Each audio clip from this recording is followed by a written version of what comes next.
चलिए श्रद्धा सर्ग को आगे बढ़ाते हुए आगे बढ़ते हैं हम लोग।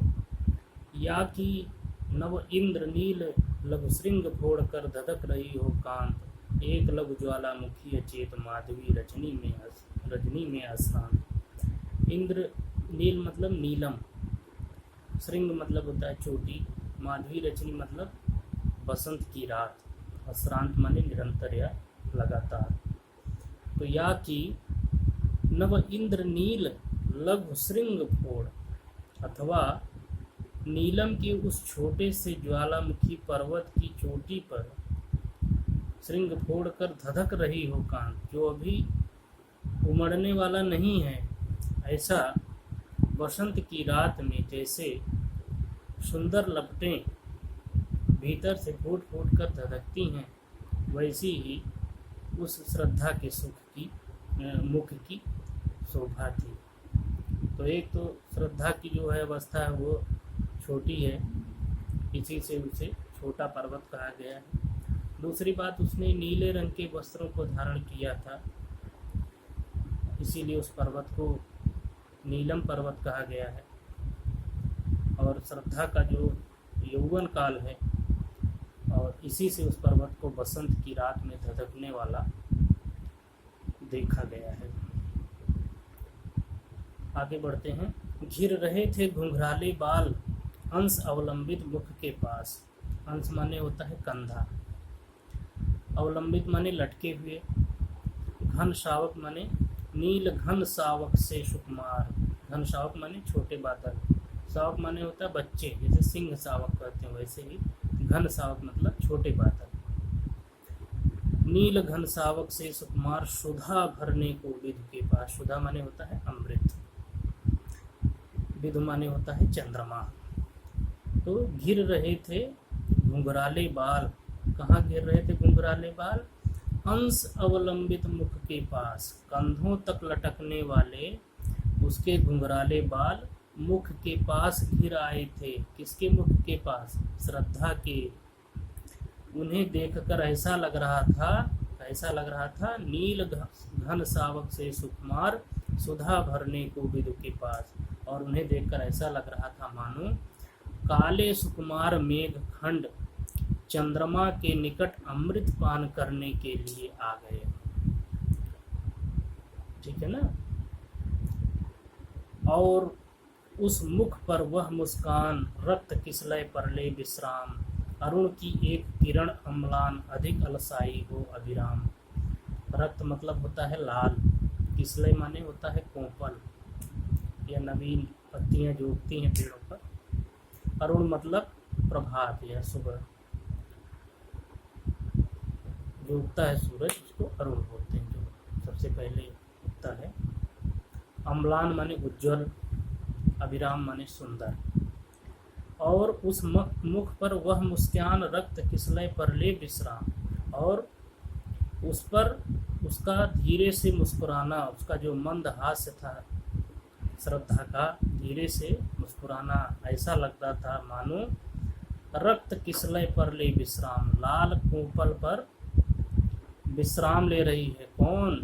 अरुण की एक किरण अम्लान, प्रभात कालीन सूर्य की कोई उज्जवल किरण लेटी हुई जो है अलसाई हुई, बहुत ही सुंदर प्रतीत हो रही है। इस प्रकार था श्रद्धा का जो मुस्कान थी वो इस प्रकार थी। किस प्रकार थी? ऐसा लग रहा था मानो जैसे सूर्य की कोई किरण जो है प्रभातकालीन सूर्य की, उसकी उज्जवल किरण जो है उसके मुख पर लेटी हुई हो। फिर नित्य यौवन छवि से हो दीप्त विश्व की करुण कामना मूर्ति, स्पर्श के आकर्षण से पूर्ण प्रकट करती ज्यों जड़ में स्फूर्ति। दीप्त माने होता है झलकना, मूर्ति माने होता है सजीव या मूर्तिमयी, कामना माने होती है भावना, स्पर्श माने छूना, स्फूर्ति मतलब होता है चेतना।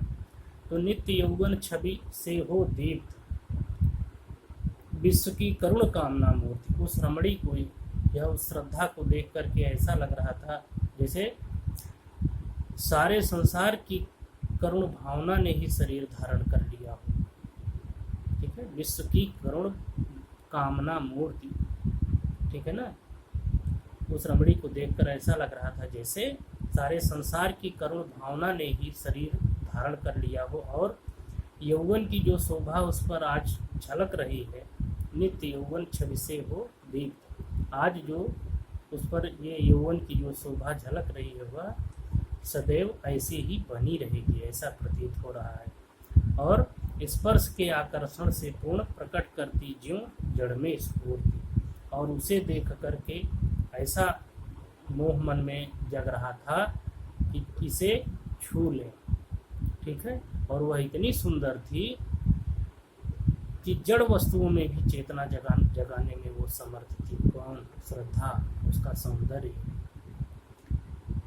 उषा की पहली लेखा कांत, माधुरी से भीगी भरमोद, मद भरी जैसे उठे सलज, गोर की तारक दूध की गोद। लेखा मतलब होता है किरण, माधुरी माने मधुरता से, मोद मतलब होता है आनंद। तो उषा की पहली लेखा कांत, प्रभात कालीन तारे के शांत प्रकाश की गोद में मधुरता में डूबी, माधुरी से भीगी भर मोद। ठीक है ना, उषा की पहली लेखा कांत, माधुरी से भीगी भर मोद, मतलब प्रभात कालीन तारे के शांत प्रकाश की गोद में मधुरता में डूबी और मोद अर्थात प्रसन्नता से भरी हुई, और मद भरी मतलब मस्ती से भरी हुई, जैसे उठे सलज, लज्जा से युक्त जैसे उठे सलज, भोर की तारक दूध की गोद। जैसे लज्जा से युक्त जैसे उषा की प्रथम किरण उठती है, वैसे ही शांत मुख पर मधुर प्रसन्न मस्त और लजीली मुस्कान जो है वो श्रद्धा के मुख पर हमें देखने को मिलती है। कुसुम कानन अंचल में मंद पवन प्रेरित सौरभ साकार, रचित परमाणु पराग शरीर, खड़ा हो ले मधु का आधार। कानन अंचल मतलब वन का जो एक टुकड़ा होता है, वन खंड जिसको बोलते हैं। पवन प्रेरित माने पवन के चलने से, पवन द्वारा प्रेरणा प्राप्त अर्थात पवन के चलने से। सौरभ मतलब होता है सुगंध या गंध, साकार माने दिखाई देना, मधु मतलब मकरंद या रस। तो कुसुम कानन अंचल में मंद, मंद माने धीरे है ना, कुसुम कानन अंचल में मंद पवन प्रेरित सौरभ साकार, मतलब किसी जंगल के टुकड़े में जहाँ पुष्प उगे हों, फूल उगे हों, मंद पवन के चलने से गंध की ऐसी लहर उत्पन्न हो, ऐसी लहर उत्पन्न हो जो रचित परमाणु पराग शरीर, खड़ा हो ले मधु का आधार, जो मकरंद से भीगे हुए, उसके रस से भीगे हुए पराग के कणों से युक्त होने के कारण दिखाई देने लगे। ठीक है, मतलब किसी वनखंड में यानी कि वन के टुकड़े में जहाँ पुष्प उगे हों, उनकी सुगंध से, मंद पवन के चलने से उनकी सुगंध जो है ऐसी लहर उत्पन्न कर रही है जैसे कि मकरंद से भीगे हुए पराग के कणों से युक्त होने के कारण दिखाई देने लगे हों, और पड़ती हो उस पर शुभ्र नवल मधुरा का मन की साथ, हंसी का मद बिह्वल प्रतिबिंब मधुरिमा खेला सदृश अबाध। शुभ्र माने उज्ज्वल, नवल माने नई या नवीन, मधुराका माने बसंत की जो पूर्णिमा की चांदनी रात होती है उसे मधुराका बोलते हैं, और मन की साथ माने मन को अच्छी लगने वाली, मद बिह्वल माने मस्त, अबाध माने निरंतर, खेला मतलब खेल या क्रीड़ा, मधुरिमा माने मधुरता, प्रतिबिंब माने छाया या आभा। तो और पड़ती हो उस पर शुभ्र नवल मधुराका मन की साथ, और उस पर मन को प्रिय लगने वाली नवीन बसंत की पूर्णिमा की रात की चांदनी पड़ जाए, और हंसी का मद बिह्वल प्रतिबिंब मधुरिमा खेला सदृश अबाध। और उस झलक में मकरंद से सनी सुगंध की वह उज्ज्वल लहर जैसी लगती, वैसी ही उस रमणी के ओठों पर रम्य क्रीड़ा करने वाली मुस्कान की वह मस्त झलक थी। श्रद्धा की जो मुस्कान थी वह उसी के सदृश थी, उसी के समान थी। किसके समान? मद बिह्वल प्रतिबिंब मधुरिमा, ठीक है ना। मद के मकरंद अर्थात मकरंद से सनी सुगंध की वह जो उज्ज्वल लहर जैसी लगती हो, वैसी वह मधुरिमा जो है उस युवती के होठों पर या मुस्कान में झलकती थी। तो इस प्रकार इसमें बताया गया है कि जो श्रद्धा के ओठों की मुस्कान रेखा का जो वर्णन है उसका निर्माण कई वस्तुओं से बताया गया है। जैसे एक तो गंध की लहर थी, दूसरा मकरंद से भीगी हुई थी, तीसरा वसंत की चांदनी से वह धुली हुई थी, ठीक है। वैसे तो जो मुस्कान का रंग है वो श्वेत माना गया है, लेकिन जो श्रद्धा युवती है इसीलिए उसके लिए यहाँ पर चांदनी की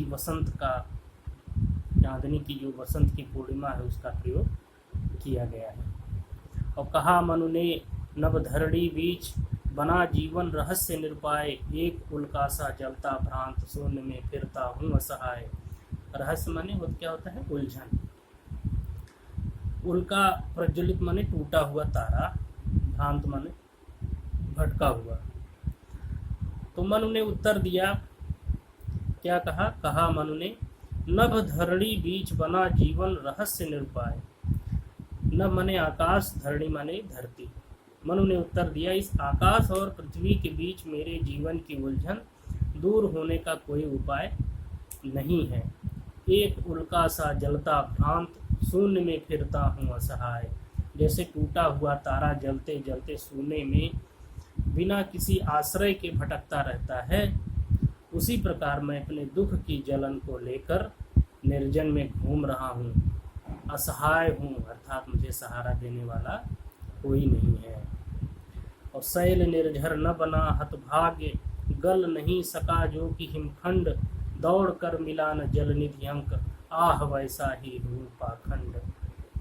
ठीक है ना। शैल माने होता है पर्वत, हतभाग्य माने अभागा, भाग्य का मारा, हिमखंड माने बर्फ, जलनिधि माने समुद्र, पाखंड माने होता है अभागा।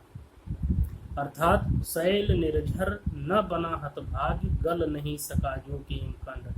अर्थात मैं उस जड़ बर्फ के समान अभागा हूँ जो न पिघलने के कारण पहाड़ी झरने का रूप धारण कर सका, और इसी से दौड़ कर मिलान जलनिधि अंक, आह वैसा ही हूँ पाखंड। और इसी से जो दौड़कर समुद्र की गोद में समा नहीं पाया, मैं उसी प्रकार उस जड़ बर्फ के समान अभागा हूँ। आज इतना ही। बहुत बहुत धन्यवाद।